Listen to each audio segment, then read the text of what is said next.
When you buy a magazine or click on a website, you choose to engage with the advertising on those pages. But when you walk down the street or wait at a bus stop, you don't get a choice. You can't just click away from a 3-story glowing screen. Activists have a specific name for this: visual violence.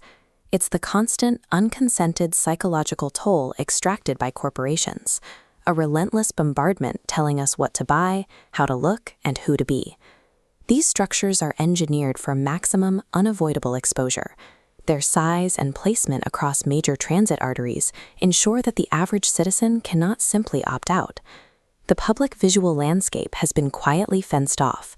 We have been turned into a captive audience, functioning as real estate for anyone with enough capital to buy the space.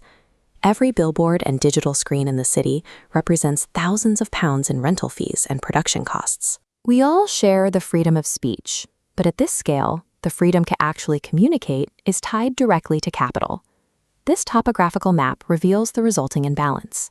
Centralized data towers project heavy signals down onto thousands of passive observers, creating a closed loop of messaging that avoids any opportunity for public response. The signals being broadcast carry heavy consequences. We are saturated with aggressive mass consumerism, damaging body image stereotypes, and military-industrial recruitment.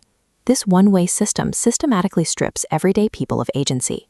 It leaves communities voiceless, unable to dictate the visual culture of their neighborhoods. This imbalance has deep historical roots.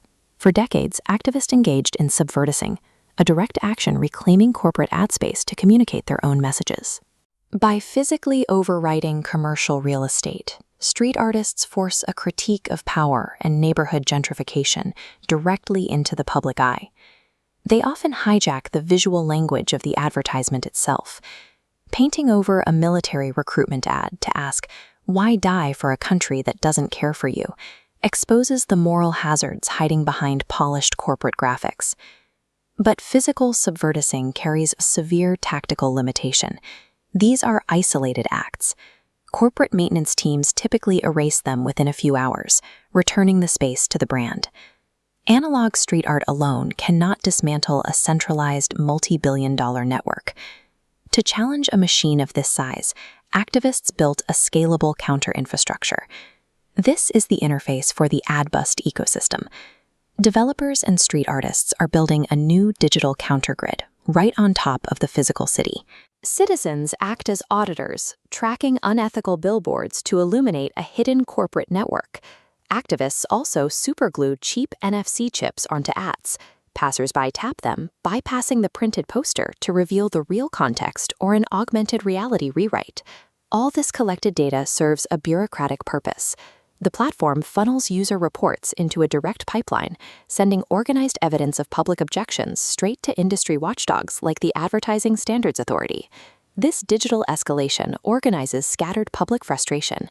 It links isolated acts of dissent into a collective pressure campaign, forcing the advertising standard system to address the scale of the community's objections. Citizens are moving beyond their roles as passive consumers. They are now equipped to act as regulators, auditing the commercial messages that appear on their own streets. By combining physical street action with digital mapping, communities are forcing a two-way dialogue onto a system that was designed to ignore them.